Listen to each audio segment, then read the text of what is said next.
Thank you all for joining us today for another episode of our podcast, Moving to Value Unscripted.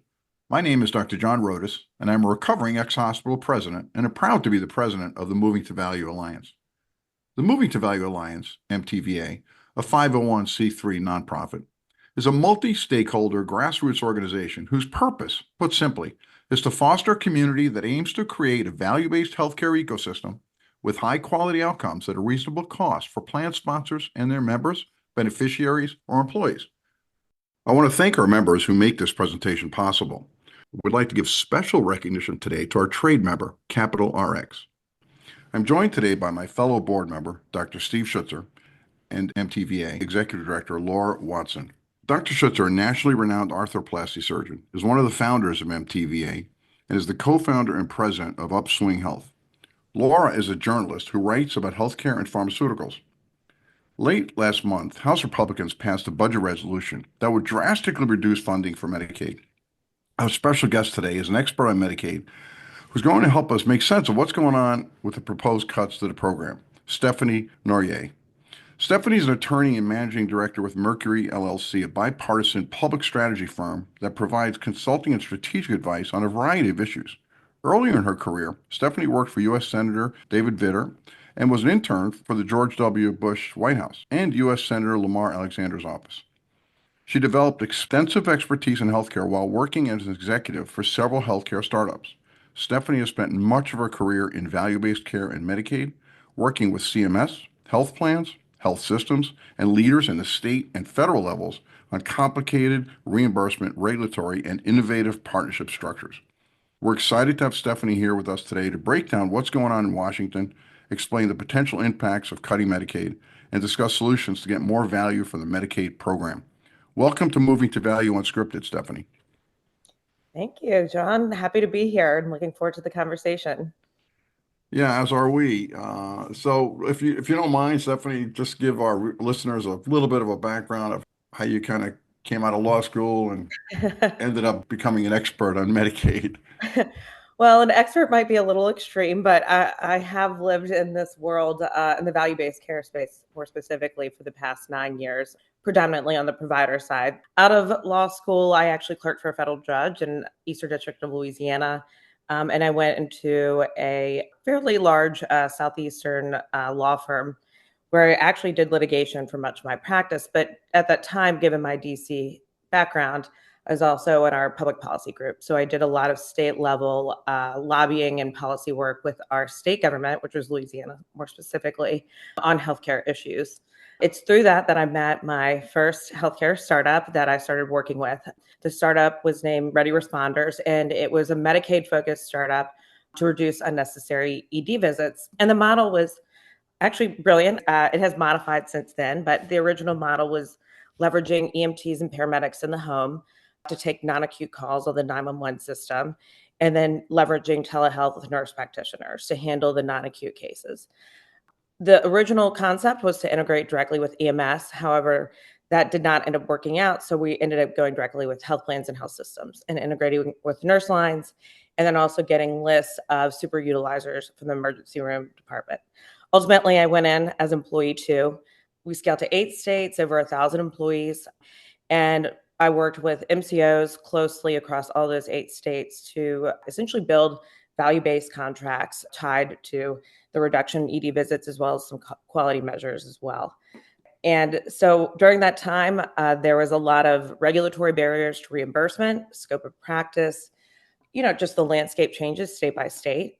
So really learning how to leverage working with health plans, health systems, and the state and the federal government as well to really bring innovation, right? EMTs and paramedics aren't meant to be used in a non-emergent setting in the home, but that's what we were doing. And then also, how do we ensure that our outcomes were tied to, essentially what the state was looking for, what the plans were looking for, and aligning all of these partnerships across the playing field. Ultimately, I left there, and then I went into another healthcare startup that was focused on Medicaid at-risk families.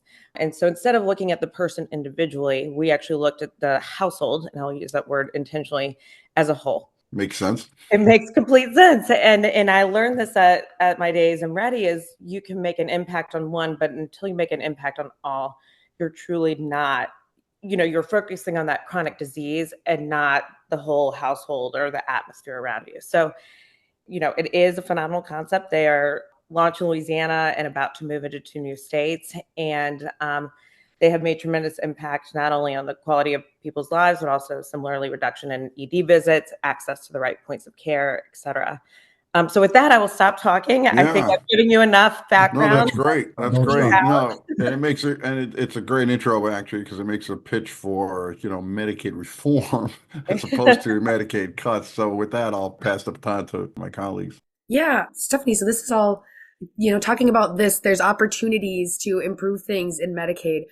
I guess before we definitely want to touch on that more too, but before we go too far down that, could you give a bit of context, a bit of background about what is going on, what is proposed right now? I think a lot of times we hear these buzzwords like, oh, there's proposed cuts to Medicaid, but I mean, I write about this stuff, and I was looking at this, and with the government shutdown that had been just recently averted, I was like, oh, is this part of this budget process? Is it part of the next one?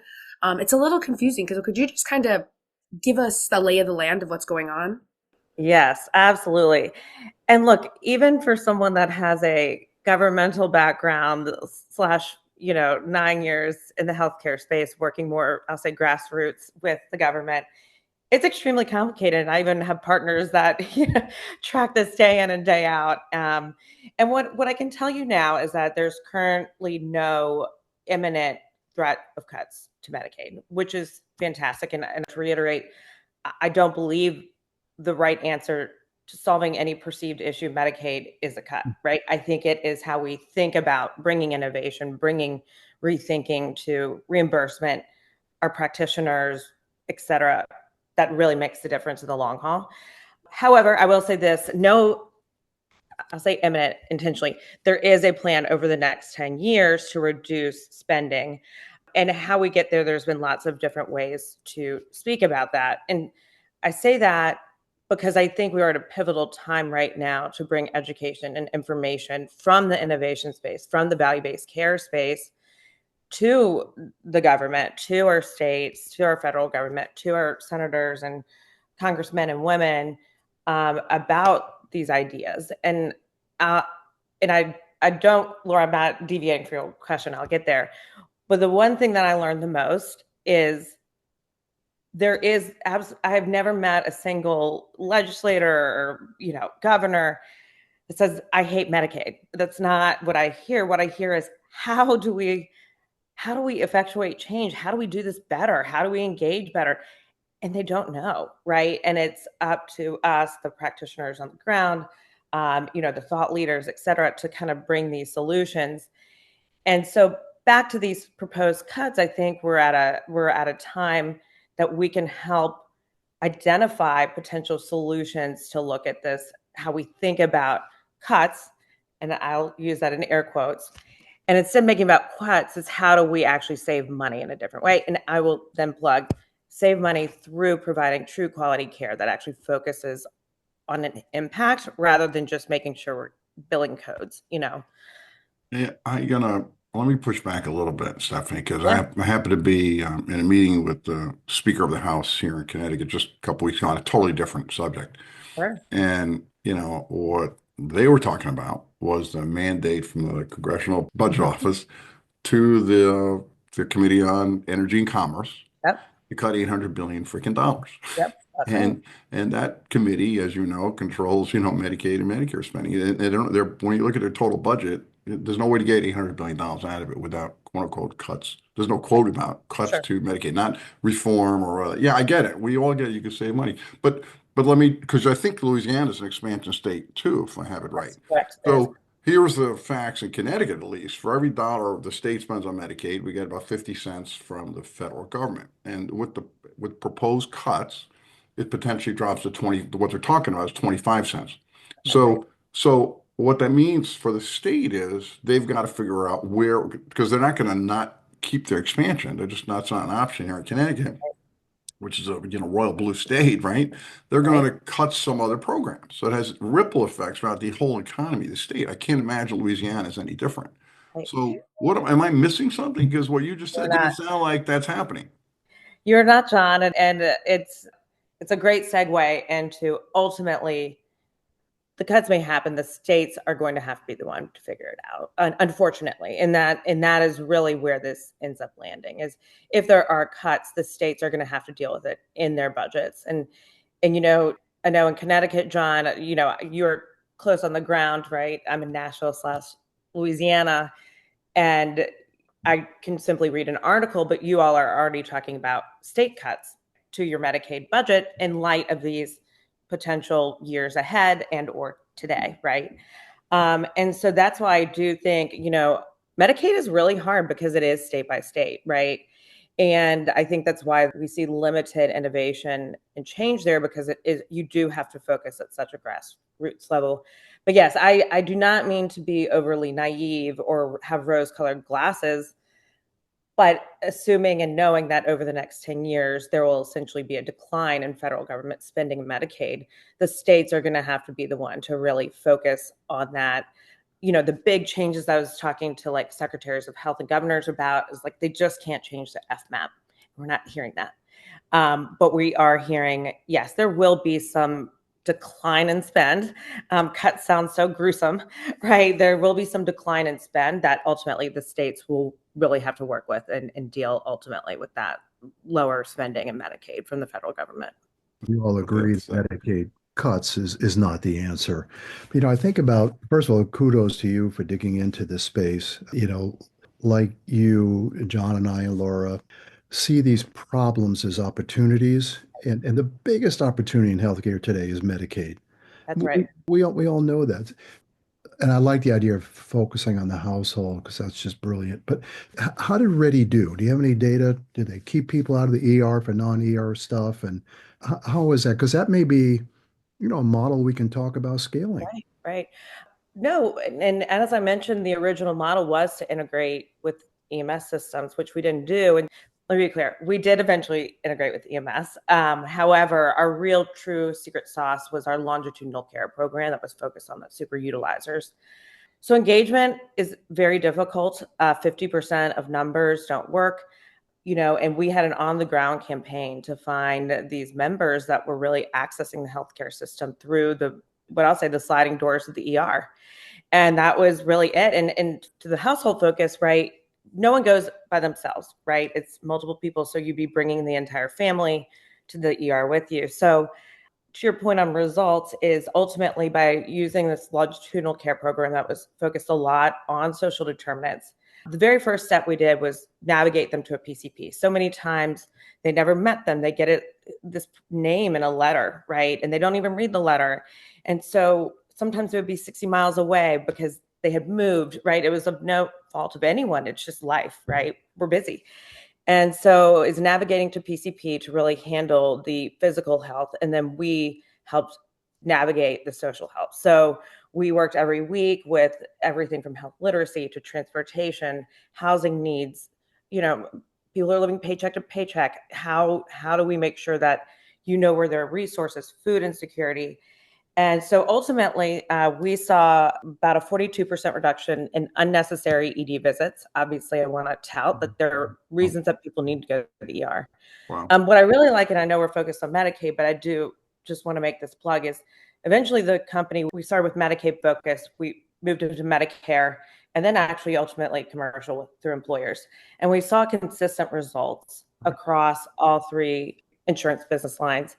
And I will say, I think that's in large part because we were picking the same population, meaning they had to have a certain number of chronic conditions and ER visits. But it was just a really interesting to see is that we saw pretty consistent ER reduction through all three lines of business. And it's often the same practitioners, so practitioners, when you change how they practice, they don't, I don't want to speak for everybody, but I think for most doctors, I don't think when they see a patient in their office, they're thinking, oh, she's Blue Cross, she's Anthem, she's Medicaid. I say she because I'm an OBGYN. They just, so once you start changing that pattern of behavior, you really can change it That's right. more on a grander scale. Stephanie, we're dancing around something here, but if you think of Medicaid as a business, which I think we should, Right. it has two parents and a complex board. 60% of the board are the feds and 40% of the board is state. That's Well, right. how would you expect anything ever to get done What That's a business good point. is, right? You got a board that's completely dysfunctional and no one calls the shots without the Right. other. So nothing gets done, you know? And so shifting a little more burden or control to the state, I'm not sure is a terrible idea. Somebody's Right. going to take charge and fix it, right? And Right. innovate. And we know that so, your company, Ready, reduced ER visits 40%. I'd like to know a little bit more how you did that because there's an access problem. I'm an orthopedic surgeon. Yes. And here in Connecticut, Stephanie, no one takes Medicaid. No one accepts Huskies, it's called. So, these folks, every ankle sprain, every sore back, they go to the ER. I mean, That's it's the right. easiest thing to stop. But the answer isn't necessarily raising the reimbursement rate. That's not necessarily the answer. But anyway, I just want to get your thoughts on that. Somebody's got to have ownership because you can't innovate when you got to deal with the bureaucracies at federal and state level. It's interesting, Steve. I was actually out to dinner with a friend last night, and she says, how can this work, right? When you have this interesting dichotomy between the federal and state government. To your point, I like it, just a dysfunctional board. And, we've all been or seen one, so we know how well that works. Not well for the business. And her answer was the federal government should just run it all. And, I'm open to feedback. I will just share my thoughts. Is I immediately push back heavily on that. I think there's a true eloquence to each state having a different need, particularly for Medicaid population. You have your rural versus urban, like what are your issues, right? And they really do vary state by state. So I think there's an eloquence to state having control over truthfully how to contract with the MCOs who are ultimately, there's obviously still what I would call traditional Medicaid reimbursement, but in many states, it's moved to MCO. I won't say all of them because that's not true. But through states to have control through their state contracts for the managed care organizations and to give them more ability to provide value and specialized needs for their members. Does that mean the federal government can go away? No, obviously, but maybe it is just here's your money and states, you take it and you can distribute how you feel. And to the other dichotomy, I'll even bring up 1115 waivers, right? The states propose them and CMS steps in. It's a negotiation. If a state says this is what we think, this holistic program is what we think we need to better our population. I'll use Louisiana as an example, right? Like they want to start earlier prior to a prisoner discharge and getting care navigation and leveraging, the Medicaid program to do that. And so, then they have to go to CMS, explain why this is needed, negotiate that's exhausting. And think Oh, yeah. about everyone's nodding their heads. This is a good thing, right? I don't think, anyone would disagree that getting to a vulnerable population early and helping them transition out of a prison is a bad thing. And so it just creates so much barriers and hurdles to go through all of these intricacies between the state and federal government. And so I kind of stopped there and looked for feedback and thoughts. But even just using the 1115 waiver shows this complete, you have a board against each other, basically. And that's very difficult. I get the idea that, putting in the hands of the states, and that might actually lead to some innovation because the states have a little more control, to Steve's earlier point. But, there's tremendous variation amongst the 50 states. I'm not going to include Canada as the 51st yet. And the amount of tax revenues they collect, right? So I kind of get the idea, right? The states collect the Medicaid money, give it to the feds, and the feds give it back to the states. But they distribute it a little bit differently, right? You don't really get back exactly what you put into it, if I understand it correctly. So I think a state like Connecticut probably could do okay. But I think for other states, I think that are poorer, they're going to stay poorer and not get better. So it does create a greater disparity. And there's already, of course, tremendous disparity. Laura, I'm sorry, I think you had a question. It's come up a little bit so far, and I know this is a term that often comes up around Medicaid, expansion versus non-expansion states. Could you talk a little bit, just like a brief, what is the expansion? And most states, I think, have it now, but I've seen some news coverage that the proposal, like the reducing funding, might lead some states to take back the expansion. Just give us a little bit about what's going on with expansion and how that might come into play here. Yes, more state legislature talk. I'm going to keep this 10,000 foot. So expansion at its most basic level is exactly what it is. They've expanded the requirements for people to be able to enter into the Medicaid program. And expanded meaning they've lessened the dollar threshold and other things in order for more people to be able to be qualified for Medicaid benefits. So that's it at the basic level. States that have even adopted expansion, some legislatures have proposed that if the federal government changes expansion thresholds, again, I'm keeping this very 10,000 foot, that it automatically requires the state to then reconsider whether they will maintain in an expansion mode, right? Whether they'll continue to be an expansion state. So I think that's where you're seeing, and again, we get back to this federal state thing, is how's the federal government and what they do with respect to certain payments and reimbursement structures, how does that trigger what a state legislature may or may not have put into laws and auto really relook at whether they will remain an expansion state, and then where do we go from there? So again, that was very 10,000 foot view, but hopefully it explains the federal government's impact on who can enter Medicaid will trigger states that have or have not made the decision to be an expansion state.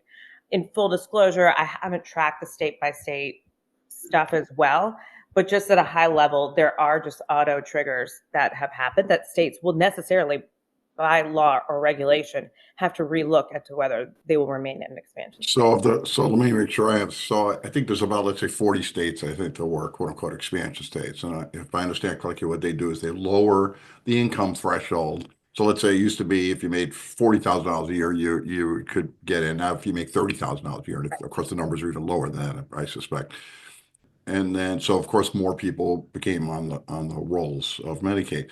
You know, Connecticut is one of the most affluent states in the union, but Steve, I forgot the percentage, but what percentage of 32%. 30? So a third of Connecticut residents are Medicaid. So even though we're the most affluent state in the freaking union, we have a third of our people on Medicaid. So some states, I don't think Connecticut was one of them. That last part you said was when they quote unquote expanded, they put a provision in their law that said, hey, but if we get a cut in the federal reimbursement, we're going to drop that back. So like you said, it'll be automatically knock those people off. And, you know, the question then is what happens to those people?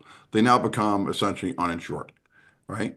And, you know, for a lot of states, there's not a lot of options at that point, which as now I'll put on my old hospital president hat for a minute. That means those same patients are going to be coming to the emergency department, as to Steve's earlier point, and seeking services. And the hospitals are going to, obviously, we have to provide services and get, you know, basically no reimbursement or try to go after the people's cash, which they don't have much of. It's kind of a sad, if we think of the picture, it's pretty ugly. Is that right? Is that the picture? John, I think that how people perceive it is, no, they want to be uninsured, they be on the exchange, right? I think that's how it's thought of. So we're not kicking off anyone. We're rather sending them over to the exchange for them to then select their own insurance. You know, I think that's it at the most basic level. You know, again, perhaps I'm too positive sometimes in this space, but I think that's what keeps me going, if you will. But I don't think anyone says these people aren't going to be uninsured. I think it's at they're of a level such that they can now go and get insurance off of the exchange. Now, does that actually happen? No. It may, right? It may, but it's certainly not auto, right? You have to do work, learn the marketplace. It's just as we all, if you're employed, it's just we all choose. If you're on Medicare Advantage, you get to choose. It's that exact same thing, right? You get to choose, just as even Medicaid recipients get to choose their Medicaid MCO, you know, where the MCOs are in existence. But yeah, I think the premise is not necessarily that they're uninsured, but rather that they go on the exchange. But as we all know, in reality, that's just not, I could never give a percentage, but it's just not going to be 100% of people go and get on the exchange for sure. Yeah, I have a bee in my bonnet right now because this is all of us on this call know what we could do if we were given the ability to innovate, right? We're not frustrated by the lack of ideas. We're frustrated by the lack of ability to execute, right? Because of the dysfunctional board of directors, which we call the federal and the state government, with no one being truly accountable. Just the ability to point fingers. John, I would take a little exception to this disparity state by state, where we're, 32% of Connecticut are now on Husky, and the opportunities are so great. I just don't think the federal government can solve this. Some of the rules they have, Stephanie, are completely arcane and insane. I'll tell you Right. one. So when I was running orthopedics here under John's leadership as president, there's a rule that if you're not participating in Medicaid, which my practice was not, I couldn't even do charity care. So if an infected arthroplasty came in a Medicaid patient and I wanted to take care of that patient, if I did, no one got paid. No one. John didn't get paid. Nursing didn't paid. I mean, It was a little crazy rule, I have to admit. That's actually pretty, I hate to be so bold to say wild, but that's pretty wild. I mean, normally a practitioner has a billing, I mean, not to get too into this, but has a billing policy and can actually make their own rules around whether they do charity care or not. They can't for their office, but once the patient came into the hospital, you see, that became the rub on that particular issue. But Interesting. yeah, no, that's a great example, Steve. That is a phenomenal example. And I'll tell you a little bit about how I finally saw the private business versus the public, and would love a robust discussion on this and your thoughts on this. Is I ultimately never did innovation with traditional Medicaid, i.e. the state. Instead, I worked with the MCOs, which are private health plans, obviously, that are funded by the state dollars, and really worked with them to navigate reimbursement structures within this extremely complicated, Steve, to your point, rules and regs about what you can and cannot reimburse for. Is it a value added benefit? Is this? How do you get around the MLR? That said, it was significantly easier to negotiate a reimbursement structure with an MCO than it was with the state or the federal government. And then what I would do is, if I needed, and I've done this in many states, is then go to the state and say, hey, can we have some releasing of a reimbursement for, I'll use this for texting, right? Can we get a paramedic that's reimbursed? Paramedics are not reimbursable, right? They don't have an MPI. Can we get PCP assignment rules toggled? Because it would really help. And so that's where I really found at least, and again, I'm sure people have done it many different ways. I'm sharing simply my experience, is really focusing on the MCO and developing a reimbursement structure that worked. And those are value driven, right? And then working with the state to help work through different regulatory challenges that may prevent that from happening, to ensure that we were regulatorily compliant. Ultimately, the federal government, throughout the past 9 years, really with them, it's how do we create a longer term sustainable thought process around Medicaid beneficiaries, right? I hear this all the time. Well, people are on and off month to month. It's so hard. Medicaid doesn't care about their long-term care because they're going to be off and on.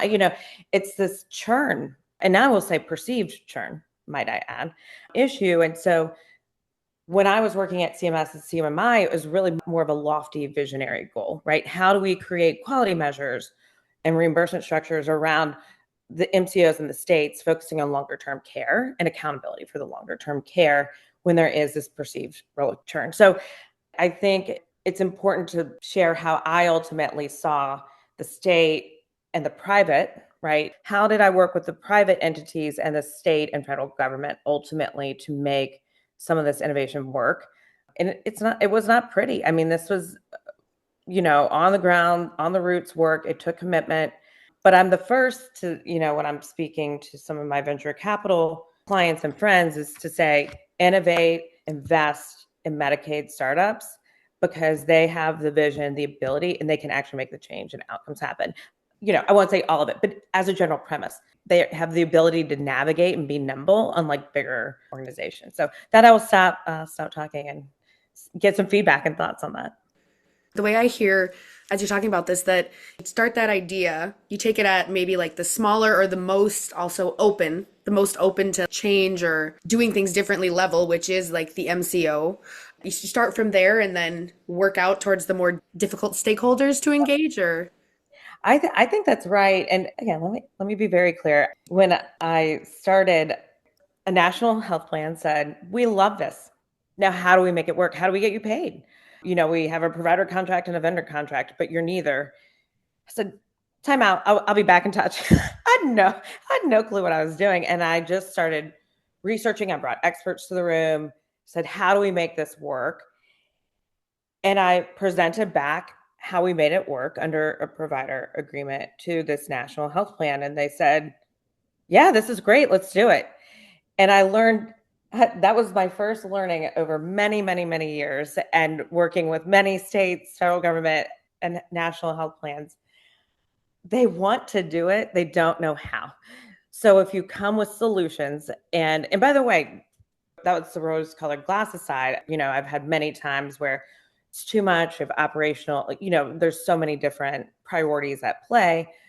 But at least I can tell you there was an audience and a willingness, right? Whether it ultimately happened for one reason or another, sure. There were many, many no's along the way, but there were also a lot more yeses than I anticipated. And so, to Laura, to your question specifically, yes, start with one and then go and then figure out, okay, what's the barrier here? How do we get this done? And I think that is the right starting small and then replicating, definitely. And then you start learning, et cetera. Yeah. I know that you work with startups that are interested in solving some of the Medicaid issues. So again, kudos to you. And what is the response to VC from venture capital? Are they say, hey, this sounds like a great opportunity because, they want to make money? Or do they say, yeah, not so fast. It's just chaos and no one is accountable and all that sort of stuff? What kind of response are you getting from VCs? Yeah, that's a great question. And the venture capital partners that I've worked with that believe in it because they know how passionate I am about Medicaid and Medicaid innovation is that they have partners that say there's no money in Medicaid. And I said, well, I think that's really short-sighted. Well, first of all, like how crass, right? There's no money in Medicaid, right? I think you have to believe in like the greater good, and that really ultimately, just as any person, forget it be a Medicaid beneficiary or otherwise, that we ultimately want in this country is better outcomes, right? We've been spending more and getting less. And at the end of the day, how do I help them speak to their partners is, no, there's absolutely the ability to get reimbursed to provide the services you need. It is just probably going to be a slower scale because you do have to work at the state level. And then I can use my experiences both, again, with the household model, with the individual model. And then I've consulted with other various startups, especially today. I have several startup clients in the Medicaid space in varying different ways of the huge impacts they've had. And so the answer is, for the business people that are concerned about money and scale, it is absolutely doable and you will absolutely scale. You'll get the outcomes. It's just going to be a slower ramp and runway. And it's actually had a lot of traction. And then also ensuring, that you're focusing on the right population, that there is a cost, outcome, and impact. CMMI came out, I believe, about a week ago now, maybe 9 days ago, that they're cutting several innovation projects, demonstration projects. And to bluntly put it, it's simply that the programs weren't producing the savings that they anticipated. And that's it. Right. And we do need to focus on programs and things that work and do produce outcomes. I commend them in a sense that, like, let's stop, going with the past, which is continuing to just plug away at something that doesn't work, and actually use those dollars to go and find something else that does. And truthfully, it's not going to be one solution. It's going to be all these thought leaders, all these startups, all these health systems, health plans all come. And let's also talk about the big beast in the room. We talk about healthcare many, many times, at least in my world, the provider world, is health plans and health systems. Pharma needs to come to the table as well. And we need to start having that conversation. But yes, venture capital is there. There's many phenomenal startups that have tremendously succeeded. Galileo is one of them. They're doing really phenomenal work. And there's many, many others that I could go on. And I don't even actually even know anyone at Galileo. So I'm plugging one that I don't know. We But do. I just know that they've had tremendous success. And so to my venture capital colleagues and those that will hear this and know me, they'll know that I will happily come to any of their partners and explain in depth as to how not only is there money here, there's long-term impact and change and scalability as well. You've kind of given me a little hope here. I have to admit, I started today with not much, and I think there really is an opportunity if the states have the control, first of all. I think when you think of some of the startups that we're alluding to, including some, future folks we're going to be interviewing, like the direct primary care space, who could really deliver.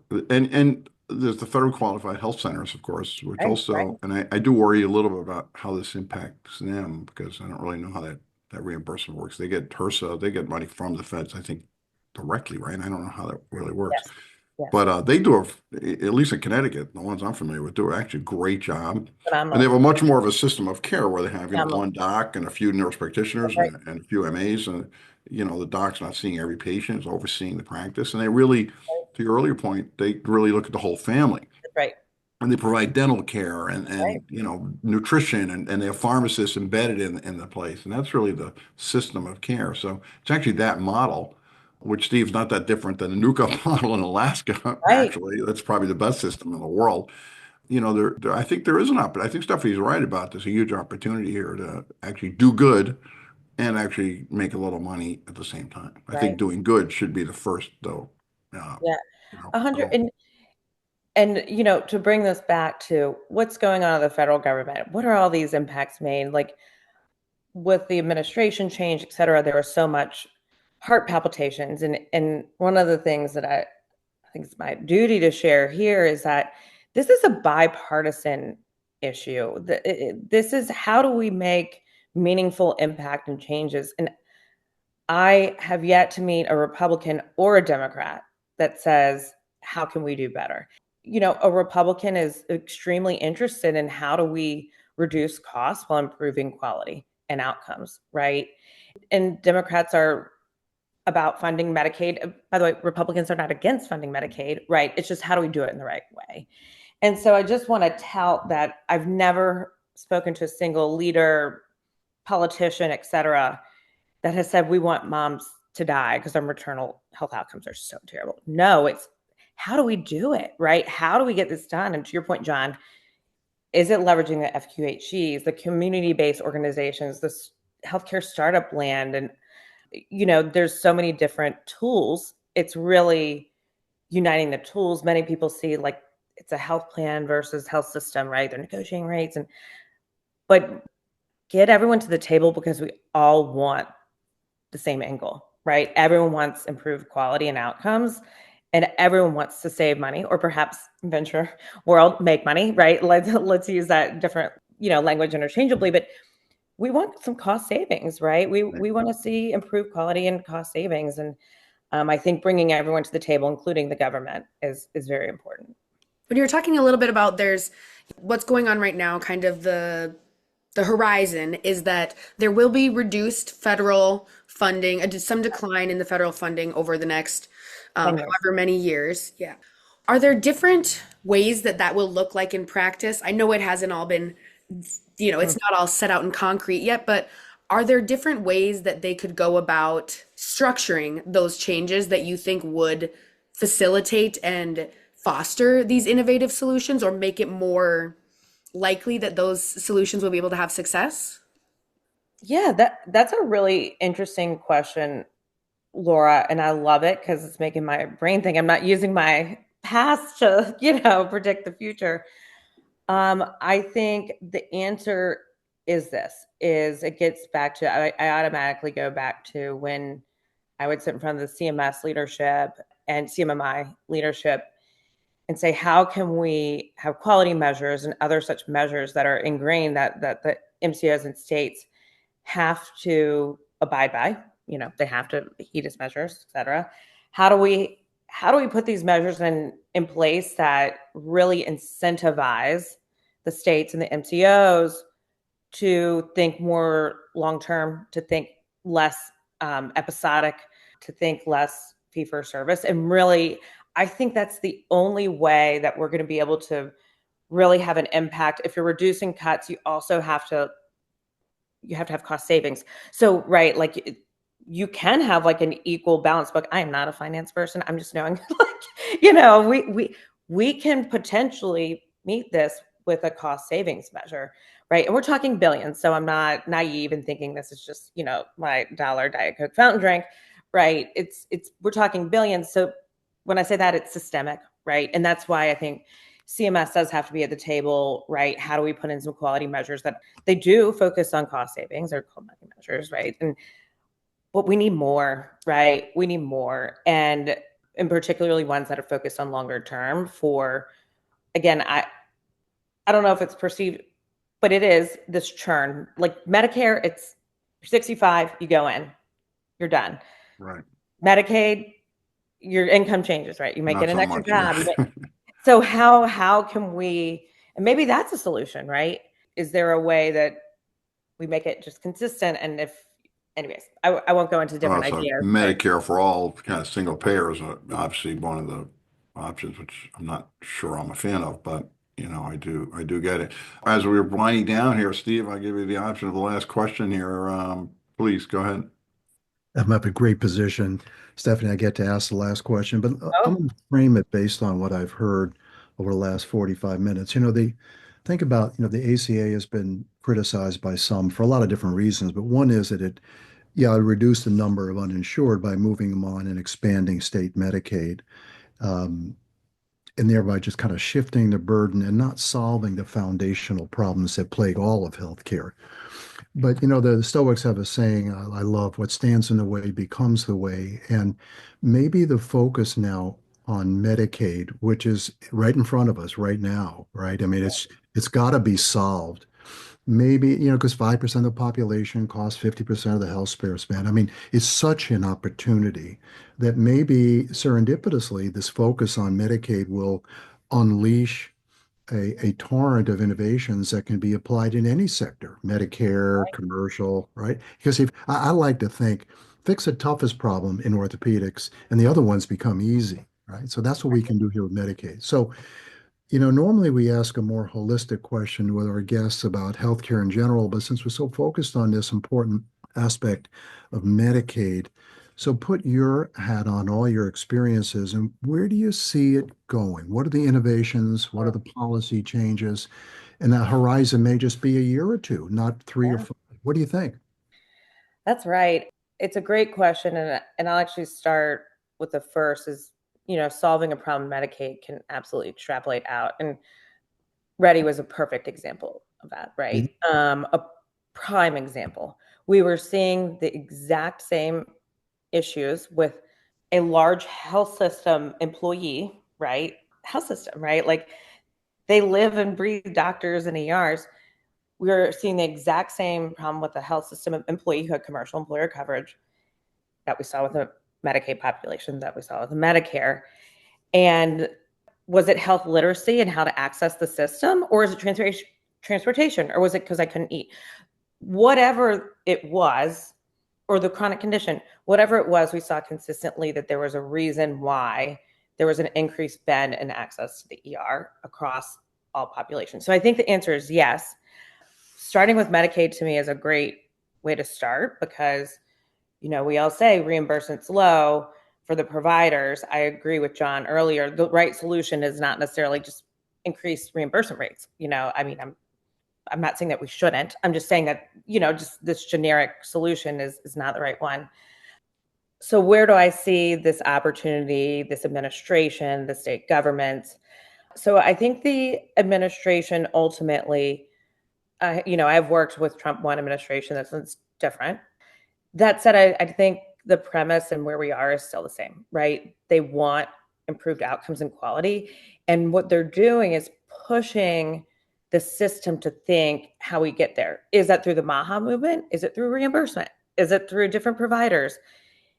And I think there's a seat at the table, whether it be with Kennedy at HHS or the USDA or you name it. Farm bill is coming up this year. We're looking at SNAP benefits. Like, let's talk about this. Let's have a conversation and talk about innovation there, right? There's so much opportunity right now with this, I would say, make America healthy again. I hate to, like we should all be thinking of how to make America healthy again, right? And not just as a Trump mantra, right? I think we all want better outcomes and lower costs. And so I think the platform of the administration is a great time for all to come to the table and to say, like, look, here are ideas that we have seen that have been working. How do we make this work scope wise, right? Like, let's talk about our labor shortage in rural, right? How do we expand scope of practice? How do we expand access? Is it just broadband? No, that's not the right answer. We need people.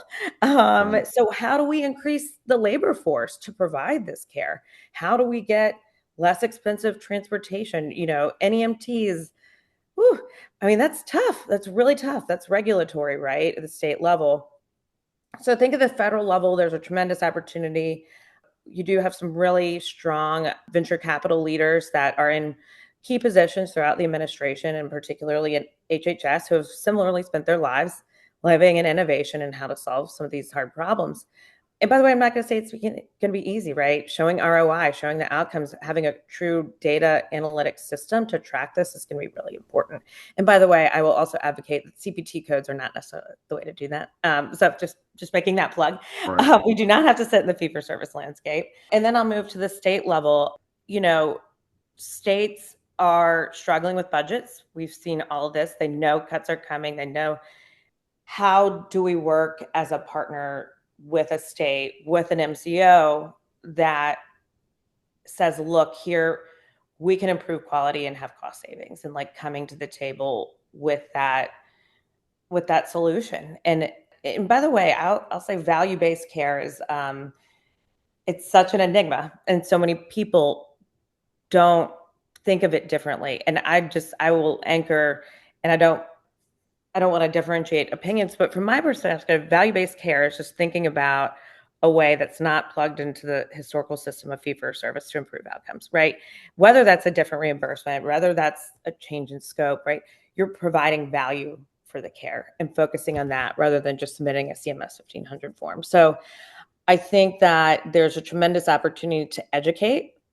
We all have to remember too, as practitioners and living and breathing this world, in the political system, people are getting very important positions in state health departments, in the governor's office, in the federal government, that have zero background in healthcare, right? They have some perhaps connection to it somehow, some way. Education is where we need to start, and then we go from there, right? And providing the solutions. But I think this notion that we think that the government or the MCO is going to solve it for us is the wrong one. I think we have to start more grassroots with, we're the experts on the ground, and we have to push it up. Thank you. Well, I think, to your point, focusing on outcomes at the end of the day and not focusing on revenue and reimbursement is certainly a good way to start. But Stephanie, I can't thank you enough for joining us today. Steve and Laura, as always, thank you for joining the conversation. And we look forward to seeing how this all plays out, Stephanie. But thank you for joining us. Have a great day. Thank you so much for having me. And thank you for giving Medicaid a spotlight.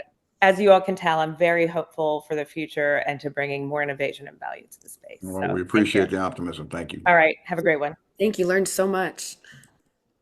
We want to take a minute now to introduce the new MTVA membership program. As a 501c3 nonprofit, we rely on support from our grassroots network to advance our mission of creating a value-based health system with high-quality patient outcomes at a reasonable cost. As we continue to grow and broaden our impact, we're excited to invite like-minded organizations and individuals to join our membership program. We're proud to offer two membership models, Ally Member and Trade Member. Tax-deductible membership contributions help us enrich the healthcare environment with quality content, including this podcast, and robust platforms to fuel discussion, collaboration, and advocacy that lead to groundbreaking solutions.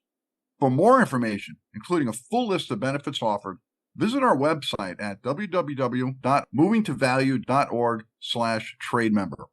The link is also in the episode description. Thanks again for listening and for being part of this important movement.